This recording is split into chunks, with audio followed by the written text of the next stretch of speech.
Students అంతా అయోమయంగా ఒకరి ముఖాలు ఒకరు చూసుకుంటూ గ్రౌండ్ లోకి వెళ్ళగా అక్కడ ప్రిన్సిపల్ చెప్పింది విని అందరూ షాక్ అవుతారు. నిన్నే ప్రేమిస్తా ఒక సిఇఓ ప్రేమ కథ పార్ట్ 151. అసలు స్వప్నిక విజేల ప్రేమ ఇన్ని ఇబ్బందులను ఎందుకు ఎదుర్కొంటుందో ఈ ఫ్లాష్ బ్యాక్ వల్ల తెలుస్తుంది. స్టూడెంట్స్ తో పాటు అక్కడికి వచ్చిన రమేష్ ఇంకా అమరేందర్ వాళ్ళు కూడా అవాక్కవుతారు. మై డియర్ స్టూడెంట్స్, మన ఫైనల్ ఇయర్ స్టూడెంట్ శాంభవి ఈ రోజు ఎర్లీ మార్నింగ్ సూసైడ్ చేసుకుని చనిపోయింది. ఆమె ఆత్మ శాంతించాలని ఒక్క నిమిషం అందరూ మౌనం పాటించండి అని అంటారు ప్రిన్సిపల్. అంతే, అందరూ తలో రకంగా మాట్లాడుకోసాగారు. మొదలే సున్నితమైన మనసున్న అమరేందర్ అయోమయంలో పడిపోయి భయంతో వణికిపోతూ రమేష్ భుజంపై చేయి వేసి, ఇదేంట్రా, నేనేం తప్పు చేశానని ఆ అమ్మాయి ఇలా చేసుకుంది? అయినా నన్ను కావాలని ఇరికించడానికి కదా ఆమె చూసింది. అక్కడ ప్రత్యక్ష సాక్ష్యంగా చూసిన వాళ్ళు చెప్పారు కాబట్టి సరిపోయింది. లేదంటే అందరూ నా గురించి అసహ్యంగా తప్పుగా అనుకునేవాళ్ళు అని భయంతో అన్నాడు. ఇంతలో అక్కడికి పోలీసులను పట్టుకుని కోపంతో వచ్చాడు భూపతిరాయుడు. ఇన్స్పెక్టర్, ఇతనే ఆ అమరేందర్, నా చెల్లి చావుకి కారణమైనవాడు. వీడే, వెంటనే అరెస్ట్ చేయండి అని కోపంతో అరుస్తాడు భూపతిరాయుడు. వెంటనే రమేష్ రవిచంద్ర ముందుకు వచ్చి, భూపతి, ఐఎమ్ సారీ, దీనికి బాధ్యుడు మా అమర్ కాదు, అది నీకు కూడా తెలుసు అని మెల్లిగా అన్నాడు. చూడు రమేష్, ఇక్కడ నీతో నాకు పని లేదు, ముందు వాణ్ణి అప్పచెప్పు. ఇన్స్పెక్టర్ చూస్తారేం, వాణ్ణి అరెస్ట్ చేయండి అని కోపంగా ముందుకు వస్తూ అన్నాడు భూపతి. కృష్ణమూర్తి గారు అంటే మంచి వ్యక్తిగా పలుకుబడి ఉన్న అతని కొడుకు రమేష్ ఓవైపు, మరోవైపు పొలిటీషియన్ గా ఇప్పుడిప్పుడే ఎదుగుతున్న రౌడీ లాంటి వ్యక్తిత్వం ఉన్న భూపతిరాయుడు. ఏం చేయాలో పాలుపోక దిక్కులు చూస్తూ ఉన్నాడు ఇన్స్పెక్టర్. ఇంతలో అక్కడికి వచ్చిన ప్రిన్సిపల్ వాళ్ళిద్దరితో, ఏంటి భూపతి ఇది? రమేష్, నువ్వు కూడా ఏంటి? ఇది మీ పర్సనల్ ప్రాబ్లం. దీన్ని కాలేజీలో పెట్టి కాలేజీ రెప్యుటేషన్ ని దెబ్బతీయడం పద్ధతి కాదు అని సీరియస్ గా అన్నాడు ప్రిన్సిపల్. సారీ సార్, ఒక్క నిమిషం ఆగండి అని ముందుకు వచ్చిన రమేష్, చూడండి ఇన్స్పెక్టర్, ఇందులో మా వాడిదేం తప్పులేదు. నిన్న జరిగిన సిచ్యువేషన్కి ఇక్కడ ఉన్న వాళ్ళందరూ సాక్ష్యం. అందరూ చూస్తుండగానే ఇతని చెల్లి కావాలని మా వాణ్ణి ఇరికించాలని చూసింది అంటూ నిన్న జరిగిన ఇన్సిడెంట్ గురించి వివరంగా చెప్పాడు రమేష్. దాంతో భూపతి ఇంకా రెచ్చిపోతూ, నా చెల్లి మీ వాడిని ప్రేమించినప్పుడు పెళ్లి చేసుకోవడానికి ఏంటి అని కోపంగా అన్నాడు. చూడు భూపతి, నీకే కాదు నీ చెల్లికి కూడా తెలుసు, అమరేంద్ర పెళ్లి నా చెల్లెలు మల్లికతో ఆల్రెడీ నిశ్చయమైంది. వాళ్ళిద్దరూ ఒకరినొకరు ఇష్టపడుతున్నారు. అలాంటప్పుడు నీ చెల్లి వచ్చి వాడిని ఇష్టపడింది అని చెప్తే ఏంటన్నట్టు అర్థం? అయినా వాళ్ళిద్దరూ మేజర్స్ అని తను కూడా సీరియస్ గా అన్నాడు రమేష్. అమరీందర్ ముందుకొస్తూ, ఇన్స్పెక్టర్ గారు, తను మాట్లాడిన ప్రతిసారి నేను ఆమెకి నచ్చజెప్పాలని చూశాను. అయినా ఆమె వినిపించుకోకుండా మూర్ఖంగా నా వెంట పదే పదే పడి పెళ్లి చేసుకోమని వేధించింది. ఇందులో నా తప్పేమీ లేదు, ప్లీజ్ అర్థం చేసుకోండి అని బ్రతిమలాడాడు. ఇంతలో అక్కడున్న స్టాఫ్ కూడా వచ్చి అమరేందర్కి సపోర్ట్ చేస్తూ వాళ్ళ నుండి ఒకరు ఇలా మాట్లాడారు. ఇన్స్పెక్టర్ గారు, ఆ అమ్మాయి నిన్న జరిగిన దానికి అవమానం తట్టుకోలేక సూసైడ్ చేసుకొని ఉంటుంది. అది కూడా ఆమెకి ఆమె చేసుకుంది. దానికి ఎవరు బాధ్యులు కాదు. ఎందుకంటే నిన్న అమరేందర్తో ఆమె బిహేవింగ్ చేసిన విధానం మేమంతా చూసాం అని అంటారు. అలా కొందరు ఆ శాంభవి క్యారెక్టర్ గురించి, ఆమె మొండితనం గురించి చెప్పగా మరికొందరు అమరేందర్ ఇంకా మల్లికల రిలేషన్ గురించి చెప్పారు. అదంతా విన్న తర్వాత ఇన్స్పెక్టర్కి అక్కడ ఏం జరిగిందో తెలియడంతో ఐ యామ్ సారీ భూపతిరాయుడు. ఇక్కడ చెప్పిన దాన్ని బట్టి చూస్తే మీరన్నట్టు మీ సిస్టర్ శాంభవి సూసైడ్ చేసుకోవడానికి ఈ అమరీందర్ గారికి ఎటువంటి సంబంధం లేదని తెలుస్తుంది. తరువాతి ఫార్మాలిటీస్ ఏంటో మీరు కంప్లీట్ చేసుకోండి ప్లీజ్ అని అక్కడి నుంచి వెళ్ళిపోతాడు ఇన్స్పెక్టర్. కానీ భూపతిరాయుడు మాత్రం వీళ్ళ ఇద్దరి వైపు చాలా రౌద్రంగా చూశాడు. ఆ టైంలో అక్కడ అతన్ని చూసిన ప్రతి ఒక్కరూ సాక్ష్యం చెప్పినందుకు మమ్మల్ని ఏం చేస్తారన్న భయంతో స్టాఫ్ స్టూడెంట్స్ అందరూ వణికిపోతారు. ప్రిన్సిపాల్ గారు వాళ్ళందరినీ చూస్తూ పదండి పదండి, ఇక ఎవరి పనిలోకి వాళ్ళు వెళ్ళిపోండి అని వాచ్మెన్ ని పిలిచి అక్కడ వాళ్ళందరినీ పంపించమని ఆర్డర్ వేస్తూ వెళ్ళిపోయాడు. ఇక అక్కడ మిగిలింది అమరేందర్, రమేష్లు ఇంకా భూపతిరాయుడు. మీ ఇద్దరిని ఇప్పుడు వదిలిపెడుతున్నాన్రా. నా చెల్లి చావుకి కారణమైన మీరు ఇద్దరు కాదు కాదు రమేష్, నీ చెల్లి కూడా ఒక రీజన్. కాబట్టి మీ ముగ్గురిని అస్సలు సుఖంగా ఉండనివ్వను. ముఖ్యంగా ఒరేయ్ అమర్, నువ్వు నీ లవర్ని పెళ్లి చేసుకుని ఎలా సుఖంగా బతుకుతావో నేను చూస్తాను అని హూంకరిస్తూ అక్కడి నుండి వెళ్ళిపోయాడు. అప్పుడే విజయ్ ఫోన్ మోగడంతో అప్పటి వరకు అమరేందర్ చెప్తున్న గతాన్ని వింటున్న అందరూ ఉలిక్కిపడి విజయ్ వైపు చూస్తారు. తన ఫోన్ స్క్రీన్ పై పాటిల్ అనే నేమ్ చూడగానే విజయ్ ఒక్క నిమిషం ఇప్పుడే వస్తాను అని అక్కడి నుంచి బయటికి వెళ్ళిపోతాడు. తర్వాత స్నేహితులిద్దరూ రమేష్, అమరేందర్ మనసులో ఆనాటి రోజులు మెదిలాయి. ఇంటికి వెళ్ళిపోయారన్నమాటే గాని అసలు రమేష్, మల్లిక ఇంకా అమరేందర్ ముగ్గురు కూడా శాంభవి చనిపోవడాన్ని ఒక నెల రోజుల వరకు మర్చిపోలేకపోతారు. ఇంతలో అమరేందర్, మల్లికలకి పెళ్ళవడం, రమేష్, రవళిల పెళ్లికి కూడా అమరేందర్ చాలానే హెల్ప్ చేశాడు. ఆమె తల్లిదండ్రులని, ఇటు కృష్ణమూర్తి గారిని, ఆయన భార్యని ఒప్పించి దగ్గరుండి మరి పెళ్లి చేస్తాడు అమరేందర్. రమేష్ తండ్రి బిజినెస్ చూసుకోగా అమరేందర్ మాత్రం తన రీసెర్చ్ తో పాటు బిజినెస్ మొదలు పెట్టాడు. అది అంచెలంచెలుగా పెరుగుతూ వచ్చింది. శాంభవి చనిపోయిన తర్వాత భూపతి ఫ్యామిలీ అక్కడ ఉండలేక వెళ్ళిపోయారని తెలిసింది. ఇంతలో రమేష్ కి జ్యోతిక, తర్వాత విజయ్ పుట్టడం, అప్పుడప్పుడు భూపతి గురించి వీళ్ళు మాట్లాడుకునేవారు. ఇంతలో అప్పుడప్పుడు అమరేందర్ని కలుస్తూ ఫ్రెండ్షిప్ డెవలప్ చేసుకున్న పరశురాం మెల్లిమెల్లిగా రమేష్, కృష్ణమూర్తి గారు కూడా పరిచయం కావడంతో వీలైనప్పుడల్లా వాళ్ళ ఇంటికి కూడా వెళ్లడం మొదలుపెట్టాడు. భార్య లేని పరశురాం తన కూతురు లాస్య ఇక్కడే రవలి దగ్గరే ఉంటూ జ్యోతిక, విజయలతో ఆడుకునేలా అలవాటు చేశాడు. అంతా బాగానే ఉన్న అమరేందర్, మల్లికలకు ఇంకా పిల్లలు పుట్టకపోవడం ఒకటి. ఇటు పెళ్ళయ్యాక కూడా మల్లికని రవిచంద్ర ఫ్యామిలీ ఇంకా అమరేందర్ కూడా ఒక మహారాణిలా చూసుకోవడం, ప్రతిదీ ఆమెనే అడగడం, చెల్లంటే ప్రాణం పెట్టే రమేష్ కి, రవళికి ఈ విషయంలో గొడవలయ్యేవి. దాంతో రవళి ఎప్పుడు మల్లికని సూటిపోటి మాటలు అనడంతో అప్పుడప్పుడు చుట్టపు చూపుగా వచ్చే రవళి తల్లిగారి సైడ్ వాళ్ళు కూడా మల్లికని ఏదేదో అనేవాళ్ళు. ఇదంతా గమనించిన పరశురాం దాన్ని తనకు అనుకూలంగా చేసుకుని రవళికి అండగా, అన్నయ్యగా మారి ఆమె మనసుని మరింత పొల్యూట్ చేయడంలో సక్సెస్ అయ్యాడు. ఓ ఫైన్ మార్నింగ్ అమరేందర్ ఇంటర్నేషనల్ కంపెనీలో పెట్టుబడులు పెట్టడం, అదే రోజు మల్లిక కన్సీవ్ అయిందని తెలియడం, అలా రోజులు బాగానే గడిచిపోయాయి. ఇంతలో విజయ్ ఫోన్ మాట్లాడి సీరియస్ గా ఆ హాల్లోకి రావడంతో రమేష్ ఇంకా అమరేందర్లు వాళ్ళ ఆలోచనల్ని కట్టిపెట్టి అతని వైపు చూడడంతో మిగతా వాళ్ళు కూడా ఏంటన్నట్టు ఆశ్చర్యంగా అతని వైపు చూస్తారు. ఏమైంది విజయ్, ఎవరు ఫోన్ చేశారు అని ఆతృతగా అడుగుతారు కృష్ణమూర్తి. ఏం లేదు తాత, పాటిల్ సెక్యూరిటీ గురించి ఫోన్ చేశాడు అని చెప్పిన విజయ్ని అనుమానంగా చూస్తుంది స్వప్నిక. అదేది పట్టించుకోకుండా అందరి వైపు చూసి గొంతు సవరించుకుంటాడు విజయ్.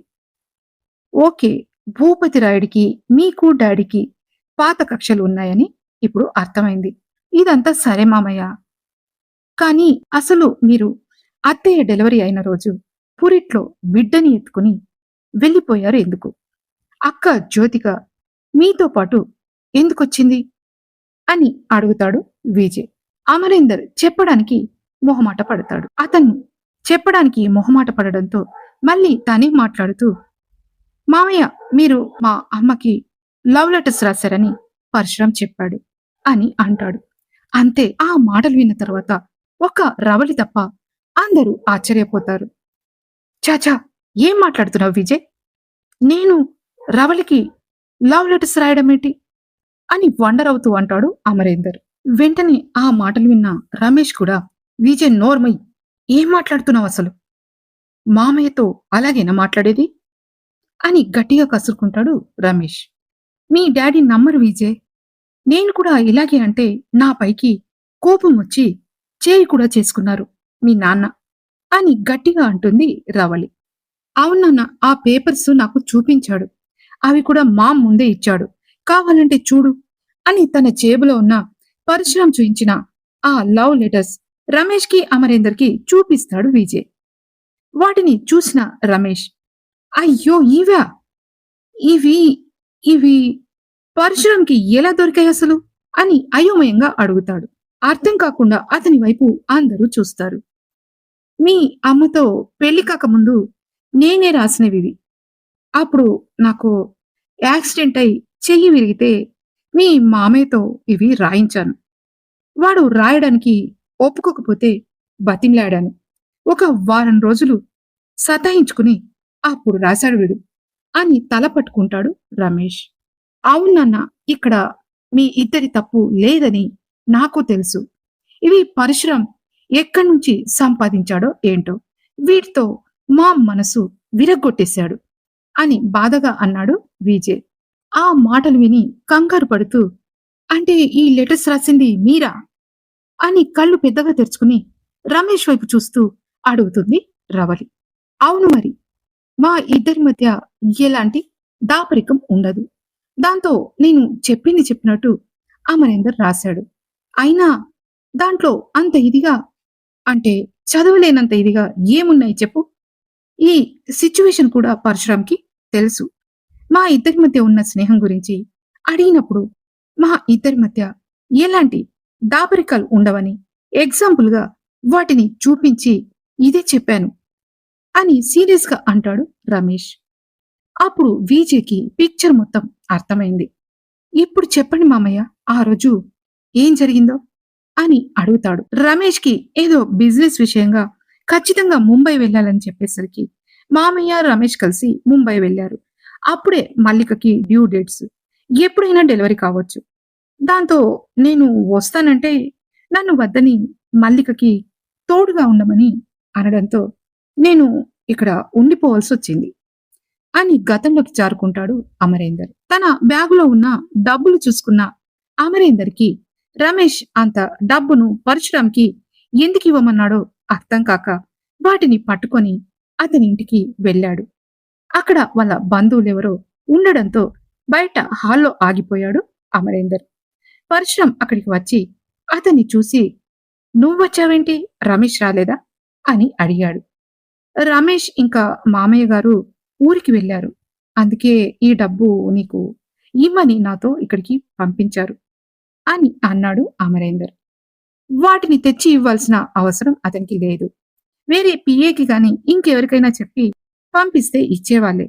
కానీ ఎందుకో అంత డబ్బు వేరే వాళ్ళతో పంపించడం అంటే అమరేందర్కి కొంచెం భయం వేసి వాటిని తనే స్వయంగా ఇవ్వడానికి వెళ్ళాడు. అదే అతని కొంప ముంచిందని అప్పుడు అతనికి అర్థం కాలేదు. ఏంటి, వాళ్ళు ఈ రోజు ఊరెళ్ళారా?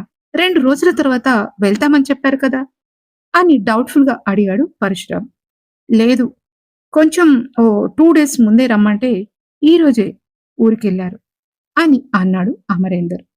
వెంటనే అతన్ని అక్కడ కూర్చోమని చెప్పి లోపలికి వెళ్ళిన పరశురాం అతనికి ఏదో డ్రింక్ పంపించాడు. ఒక్క సిప్ తీసుకున్న అమరేంద్రకి దాని టేస్ట్ నచ్చక పక్కన పెట్టేసి అలాగే కూర్చున్నాడు. ఇంతలో అక్కడికి ఒక తాగుబోతు వచ్చి అమరేందర్ని ఎగాదిగా చూస్తూ, మల్లిక అంటే నీ పిల్లమేనా? చాలా అందంగా ఉంటుందంట కదా, మా వాడు చెప్పాళ్లే, అదే పరశురాం నీ ఫ్రెండు, వాడే చెప్పాడు అని వెకిలిగా నవ్వుతూ అన్నాడు వాడు. మాటలు మొదలు అర్థం కాని అమరేందర్ వాడి వైపు అయోమయంగా చూశాడు. ఇంతలో అక్కడికి వచ్చిన పరశురాం, ఏంటి అమరేంద్ర, ఇంకా డ్రింక్ తాగలేదా నువ్వు అని వంకరగా నవ్వుతూ అడిగాడు. పక్కనే ఉన్న ఆ తాగుబోతూ, ఒరే పరశురాం, నువ్వు ఇష్టపడింది వీడి పెళ్ళాన్నే కదా అని నవ్వుతూ అడిగాడు. అప్పుడు అర్థమైన అమరేంద్ర కోపంగా లేచి, ఏంటి పరశురాం, వీడేదో వాగుతున్నాడు అని గట్టిగా అరిచాడు. ఇంతలో పరశురాం అతని అనుచరులు ముగ్గురు నలుగురు వచ్చి అతని పక్కన నిలబడ్డారు. అయ్యో, వీడు ఆ డ్రింక్ తాగలేదురా, దాన్ని వాడికి బలవంతంగా తాగించండి అని అన్నాడు పరశురాం. వెంటనే అమరేందర్ వాళ్ళతో గొడవపడి ఫైట్ చేసిన ఆ 10 మంది ముందు అతను ఓడిపోక తప్పలేదు. అందరూ అతన్ని గట్టిగా పట్టుకోగా పరశురాం ఆ డ్రింక్ మొత్తాన్ని బలవంతాన అమరేందర్కి తాగించాడు. ఒక 5 నిమిషాల్లో అతనికి కళ్ళ ముందు అంతా బ్లర్గా కనిపిస్తూ ఒక్కరు ముగ్గురు నలుగురు మనుషుల్లా కనిపించసాగారు. అప్పుడు అమరేంద్ర కోపంగా అరుస్తూ, ఏంట్రా, ఏం చేస్తున్నావు నువ్వు, అసలు ఎందుకురా ఇది తాగించావు అని గట్టిగా అరిచాడు. ఎప్పటినుంచో ఇలాంటి సందర్భం రావాలని ఆలోచిస్తున్నా. నా ప్లాన్ ఇప్పుడు అమల్లో పెట్టడానికి సరిగ్గా సరిపోయింది అని క్రూరంగా నవ్వుతూ బలవంతంగా అతన్ని కారులో వేసుకుని, ఇప్పుడు నా సో కాల్డ్ సిస్టర్ రవలి ముందు నిన్ను ఏం చేస్తానో చూడు. తర్వాత నీ పెళ్ళాం ఆలనా పాలన నేనే చూసుకుంటాను అని అమరేందర్ని రమేష్ వాళ్ళింటికి పట్టుకెళ్ళాడు పరశురాం. అక్కడికి వెళ్ళిన తర్వాత అతనికి మత్తెక్కగానే చెల్లెమా అని రవలిని గట్టిగా పిలిచిన పరశురాం, చూడమ్మ రవలి, వీడు తాగిన మత్తులో నీ గురించి ఏదేదో వాగుతున్నాడు అని చెప్పడంతో రవలి మనసులో ఆ లవ్ లెటర్స్ చూపించి విషయం నింపాడు కాబట్టి అదే నిజమనుకున్న రవలి కోపంగా వచ్చి అమరేంద్రని చూస్తూ, ఫ్రెండ్ భార్య అని చూడకుండా కామంతో కమ్ముకుపోయిన కళ్ళతో నన్ను చూస్తావా నువ్వు అని గట్టిగా అరిచింది. అమరేందర్ ఏదో చెప్పాలనుకున్నా చెప్పడానికి వీలు లేకుండా అతన్ని కావాలని రవళి మీదికి నెట్టాడు పరశురాం. దాంతో సడన్ గా అతని చేతులు రవళి నడుముని టచ్ చేశాయి. దాంతో తప్పుగా అర్థం చేసుకున్న రవళి అతని చెంపలు వాయిస్తూ, ఒరే, ఇక్కడి నుంచి నువ్వు వెళ్ళిపో, నువ్వు గనక ఇక్కడికి వస్తే నేను చచ్చినా ఊరుకోను. ఛా, ఇంకోసారి నీ ముఖం చూడాలంటేనే అసహ్యం వేస్తుంది. అన్నయ్య, వీణ్ణి తరిమేయండి ఇక్కడి నుంచి అని కోప్పడింది. అది కాదమ్మా అని నోట్లోంచి చెప్పడానికి మాటలు బయటికి రాకపోవడంతో అమరేందర్ కష్టపడుతూ మత్తుగా తూలుతూ ఆమెకు ఏదో చెప్పాలని ట్రై చేస్తాడు. అది ఆసరా చేసుకున్న పరశురాం, చూసావా చెల్లెమ్మ, వీడు ఇంత చెప్పినా కూడా నీ పైకి వస్తున్నాడు. వీడికి ఈరోజు రమేష్ తర్వాత అంకుల్ లేరని తెలుసు, అందుకే తాగొచ్చి రెచ్చిపోతున్నాడు వీడు అని అనడంతో ఆవేశంలో విచక్షణ మర్చిపోయిన రవళికి ఎన్నోసార్లు అమరేందర్ రవళిని తన వెంట తీసుకుని రమేష్ దగ్గర దింపిన రోజులున్నాయి. రమేష్ ఊరెళ్ళి రావడం లేట్ అయితే ఆమెకి తోడుగా ఇంట్లో ఎన్నో రాత్రులు ఉన్న రోజులున్నాయి. కాని అవేవి ఆమెకు అప్పుడు గుర్తుకు రాలేదు. వాణ్ణి ఇక్కడి నుంచి తరిమే అన్నయ్య అని గట్టిగా అరిచింది రవళి. తన మనుషులతో అమరేందర్ని కొట్టిస్తూ తన ఇంటికి తీసుకువెళ్లి ఒక రూమ్ లో బంధించాడు పరశురాం. అందరూ అక్కడి నుంచి వెళ్లిపోయాక మరునాడు మత్తు దిగిన అమరేందర్ తనకు ఏమైందో తెలియలేదు. తల పట్టుకుని అలాగే పడుకుండిపోయాడు. ఇంతలో పరశురాం తన మనుషులతో ఆ రూమ్కి వచ్చాడు. ఇదేంట్రా, సాయంత్రం కావస్తుంది, ఇంకా వీడు లేవలేదా అని అడిగాడు పరశురాం. మనం ఇచ్చిన మందు అలాంటిదన్నా, నిన్న వీడితో మనం రవళితో చేయించిన హంగామా కూడా వీడికి గుర్తుండదు అని మరో మనిషి అన్నాడు. అయినా అన్నయ్య, నువ్వు తప్పు చేశావు. ఏకంగా ఆ రవళిని వీడితో రేప్ చేయిస్తే సరిపోయేది అని ఎవరో అనడం అమరేందర్కి వినిపించింది. అంతే, తన వెనుక రమేష్ వెనుక ఏదో జరగరానిది జరుగుతుందని దానికి కారణం ఈ పరశురాం అని మనసులో అనుకున్నాడు అమరేందర్. ఇంతకీ పరశురాం ప్లాన్ ఏంటి? మీరేదైనా గెస్ చేస్తే కామెంట్ బాక్స్ లో పెట్టండి. ఈ 151 భాగం మీకు నచ్చితే లైక్ చేయండి. మీ అభిప్రాయాన్ని కామెంట్ రూపంలో తెలియజేయండి. నెక్స్ట్ పార్ట్ కోసం ఇప్పుడే సబ్స్క్రైబ్ చేసుకోండి. మళ్ళీ కలుద్దాం. Thank you.